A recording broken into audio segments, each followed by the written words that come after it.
سلام وقتتون بخیر بیننده های عزیز صفحه راهنمای معاملات حساس. خوش آمدید به یکی از معرفی نمره های رهایشی در ولایت کندوز. قسمی که شما در روی اسکرین متن نوشته را میبینید. ما به طرف البته نمرات رهایشی روان هستیم. سرک زرخرید بود که ما از او عبور کردیم که این سرک مستقیما میره به ولسوالی گلتپه و ما به مسیر دست چپ کوچه‌ای که هست آمدیم طرف نمرات رهایشی. نمرات فروشی ارزان با قیمت مناسب در گذر 14 ناحیه سوم زاخیل قدیم هست که از دو طرف، هم از زاخیل قدیم را داره و هم از زرخرید. از طرف زرخرید اگر بیاین به 5 دقیقه سرک قیر فاصله داره. قسمی که شما در تصویر میبینید نمرات رهایشی و تقریبا 14 بیسوه هست که با قیمت بسیار مناسب البته به فروش میرسه. شما میتونید این نمرات با 1.5 بیسوه، 2 بیسوه الا 14 بیسوهی که وجود داره شما خریداری بکنید با قیمت بسیار مناسب و ارزان.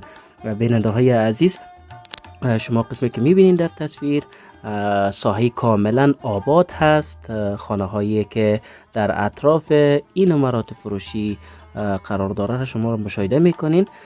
تماما آبادی هست.